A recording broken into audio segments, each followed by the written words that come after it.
Oi, gente, tudo bem com vocês? Sejam muito bem-vindos ao meu canal. Eu me chamo Amanda e no vídeo de hoje eu quero te contar o passo a passo que eu uso para destralhar as minhas coisas sem errar.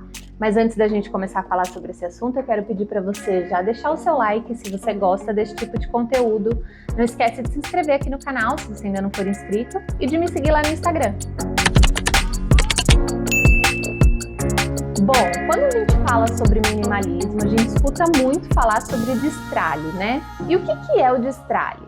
Destralhar é você tirar da sua rotina, do seu dia a dia, do seu ambiente, os objetos que você não usa, que você não gosta, que não são úteis ali no seu dia a dia.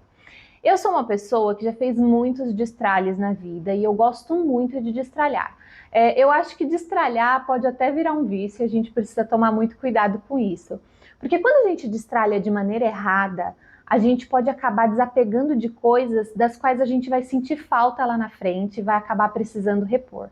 E isso pode gerar ali um prejuízo financeiro que não é legal. Eu falo por conhecimento de causa, porque eu já destralhei errado algumas vezes e acabei precisando repor itens e me arrependi muito, porque quando você vende um item que você está destralhando, você acaba perdendo um pouco do valor que você havia pago naquele item. Então você perde valor ali na venda e acaba precisando comprar de novo aquele item. Então acaba sendo um prejuízo bem grande, isso não é legal. Então, depois de ter feito alguns destralhes errados na minha vida, eu aprendi algumas coisas que me fizeram montar aí um passo a passo para não destralhar mais errado. Então, vamos começar falando sobre o ato de destralhar em si e depois a gente fala um pouco sobre as especificações das peças, né, dos itens a serem destralhados para que a gente não destralhe algo que a gente vai precisar no futuro.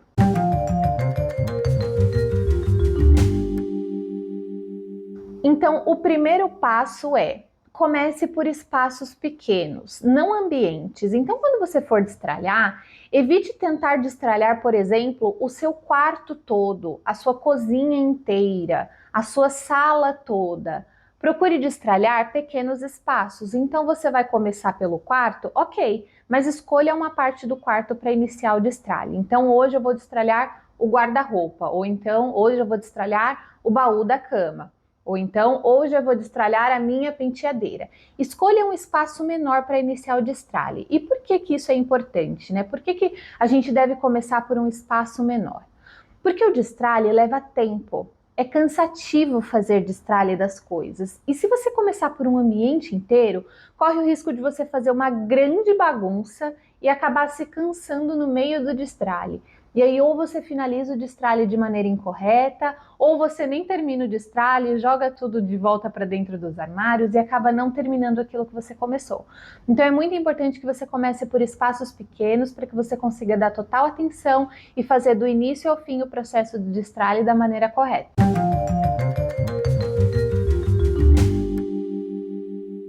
O segundo passo: separe os itens por categorias. Então eu vou dar um exemplo aqui do destralhe de um guarda-roupa, tá? Então decidi que vou destralhar o meu guarda-roupa. O que eu, Amanda, faço? Eu esvazio aquele espaço. Então eu vou esvaziar o guarda-roupa. Só que se eu pegar e tirar todos os itens de uma vez e colocar tudo ali em cima da cama, a visualização das peças, a visualização dos itens vai ficar muito complicada. Então é interessante que você tire os itens por categoria e separe todos eles por categoria, caso eles já não estivessem categorizados dentro do seu guarda-roupa. Então, se o seu guarda-roupa não estiver organizado quando você for começar o destralhe, é importante que quando você for tirando as peças, você vá separando por categorias. Então, todas as blusas juntas, todas as calças juntas, todos os casacos, todos os vestidos e assim por diante.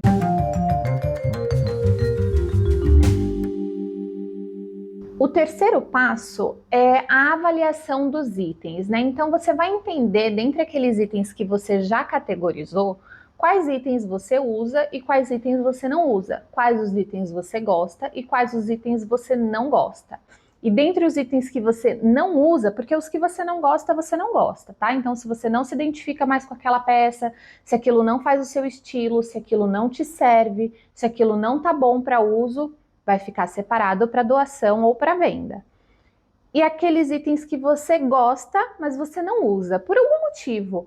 ou porque aquela peça é difícil de combinar com as demais peças que você já tem no seu guarda-roupa, ou porque ela estava escondida no meio da bagunça do seu guarda-roupa e você acabava nem pensando nela como uma opção. Se for uma peça que você simplesmente não usa, mas que você gosta dela, então você vai separar ela numa terceira pilha. Então temos ali a pilha de itens para doação e para venda. Temos a pilha de itens que você está na dúvida, que você não usa, mas você não entende exatamente o porquê que você não estava usando, mas você gosta dessas peças. E aquelas peças que você realmente usa. Faça essa separação para todos os itens, para todas as categorias que você havia separado anteriormente.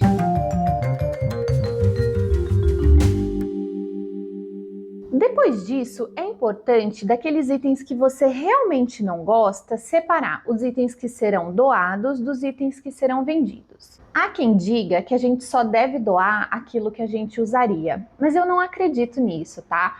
Existem pessoas em situação de rua, existem pessoas em situação de abrigo, existem pessoas em situação de orfanato que precisam de peças para serem vestidas, pessoas que realmente não têm roupa alguma. E às vezes você não usa uma peça porque ela está com uma pequena mancha. E uma pessoa não compraria uma peça com uma pequena mancha. Então essa peça precisa ir para doação, porque você não conseguiria vender. Às vezes um sapato que já não te serve mais e que está com a sola um pouco gasta. Você não conseguiria vender esse sapato, mas ele deve ir para doação. Gente, uma peça de roupa, uma peça de calçado só deve ir para o lixo se estiver completamente inviável o uso, tá? Caso contrário, ela deve sim ir para doação.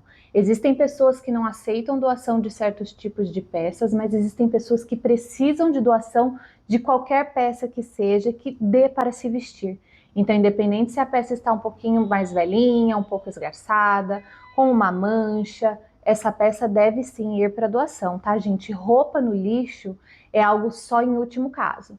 Então, feito ali a separação dessas pecinhas que realmente você não conseguiria vender, essas peças vão para doação, e aí você separa as peças que você quer vender, que você quer fazer uma renda extra com as peças que você não usa. As peças para doação, você pode ir até um abrigo, você pode ir até um orfanato, uma igreja e deixar as peças para doação, ou então você pode pesquisar no Google, porque tem instituições que, dependendo do seu CEP, eles vêm retirar as peças de doação na sua casa. Quando eu morava com os meus pais, a gente costumava ligar para o Exército da Salvação. Agendava o dia e o horário e eles vinham retirar as peças de roupa, móveis, itens para casa. Qualquer item que você tivesse para doação, eles aceitavam, até eletrodoméstico, enfim. Qualquer coisa, eles vinham retirar na sua casa e ali eles faziam bazar com o que dava para vender, o que não dava para vender, eles usavam nos asilos, usavam nos abrigos, enfim. Pesquisa aí na sua cidade se tem alguma instituição que faça essa coleta, porque te facilita bastante para doar esses itens. E os itens para venda, o que eu, Amanda, costumo fazer? Eu anuncio no Instagram e caso eu não consiga vender pelo Instagram, eu anuncio no Enjoei para vender. Quando são muitas peças, eu mando para o Enjoei Pro, porque aí eu não tenho trabalho de fotografar e de enviar para a pessoa. E quando são poucas peças, eu mesma fotografo e eu mesma faço a venda e levo ao correio pelo Enjoei normal, tá? Pelo Instagram, uma dica que eu te dou é que você perca a vergonha e coloque a peça no corpo e faça um vídeo mostrando os detalhes daquela peça. As pessoas gostam de ver ali opções de look com aquela peça, enfim, como aquela peça veste no corpo. Então, se você for tentar vender pelo Instagram, gravar um vídeo é algo que pode te ajudar, porque auxilia as pessoas na hora da compra. Ver o vídeo com detalhes faz com que a pessoa se enxergue melhor naquela peça, então isso pode te facilitar a vender.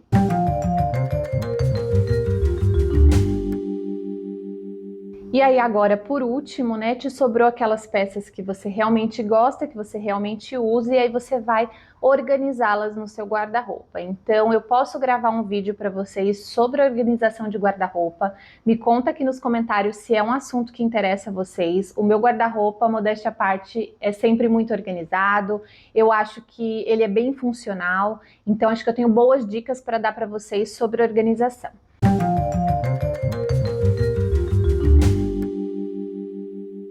Agora, vamos falar sobre o destralhe errado das peças? Então, lembra que eu falei para vocês separarem os itens que vão para venda e doação daqueles itens que vocês têm dúvidas?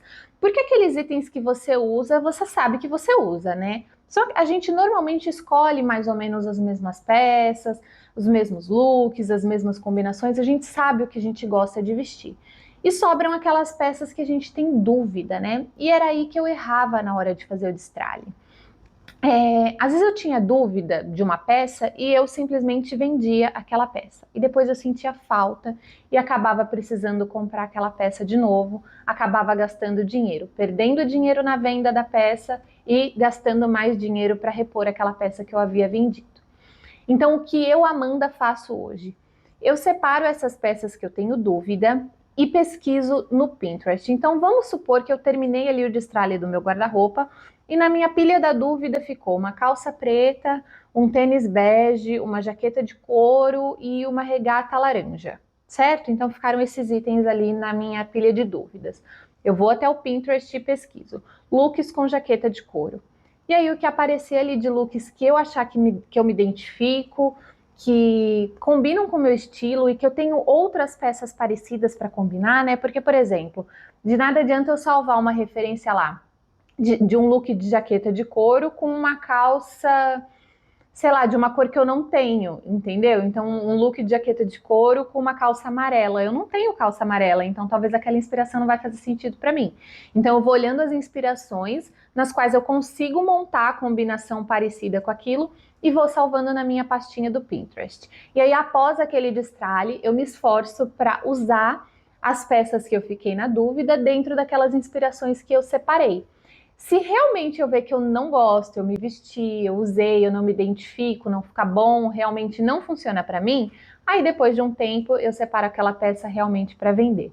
E na maioria das vezes o que acontece é que eu vejo que eu só não estava sabendo usar aquela peça. Isso para o vídeo de hoje. Eu espero que vocês tenham gostado, eu espero que esse vídeo te ajude. É muito importante a gente destralhar com calma, a gente não fazer destralhes errados, para a gente não ter esses prejuízos financeiros, para a gente não acabar sentindo falta de alguma coisa e às vezes nem tendo dinheiro depois para repor, né? Porque quando você destralha de um item, né? Além de você perder dinheiro destralhando esse item, porque assim, gente, o destralhe, quando a gente vende um... Eu percebo muito isso quando as pessoas falam que tem dificuldade em desapegar, né? A pessoa compra lá um tênis e aquele tênis machuca demais o pé dela, ela não consegue usar. E aí ela vai tentar vender, vamos supor que ela pagou R$ 300 nesse tênis. Ela vai tentar vender pelos mesmos 300, ninguém vai querer comprar, gente. Por quê? Porque a pessoa pode comprar um novo por R$ 300, então ela não vai querer comprar um usado por R$ 300. E às vezes, se você quer vender só um pouquinho mais barato do que o novo da loja, as pessoas também não compram, entende? Então, eu, Amanda, se eu tivesse um tênis que eu paguei R$ 300, mesmo que eu tivesse usado muito pouco, e eu precisasse desapegar dele porque ele me machuca, eu começaria tentando vender ele por 200 para ver se eu consigo vender. E ir baixando o preço com o passar do tempo, até que esse tênis seja vendido. Por quê? Um item que não te serve, que te machuca ou que você não usa parado no seu guarda-roupa é mais perda de dinheiro do que você vender ele mais barato, entende? Então, para a gente não ter todo esse prejuízo com dinheiro, é importante que primeiro a gente faça a compra de maneira correta, para não comprar itens que não combinam com as coisas que a gente já tem no nosso guarda-roupa, comprar coisas que sirvam na gente, coisas que combinem com a decoração da nossa casa, utensílios que realmente vão fazer diferença no nosso dia a dia. Então, o primeiro ponto é ali você comprar corretamente. Mas vamos entender ali então que você não comprou corretamente, que você precisa desapegar desse item. É melhor que você desapegue dele por um valor mais baixo do que você fique com aquele item parado. Então, com aquele valor que você arrecadou naquele item, você pode estar comprando um item que te sirva melhor, que seja melhor para a sua necessidade, para o seu dia a dia, que você de fato vai usar. Então é isso, gente. No destralhe, a gente acaba mesmo perdendo dinheiro porque a gente precisa vender aquele item mais barato. Então, é como eu falei, o ideal é que você compre corretamente para que você não precise destralhar. Mas pior do que perder dinheiro num destralhe é você precisar repor aquele item que você destralhou, porque aí você perde muito mais dinheiro. Então, atenção para não fazer destralhes de maneira errada e acabar aí se prejudicando financeiramente. Então foi isso, espero que você tenha gostado. Um beijo e até o próximo. Tchau!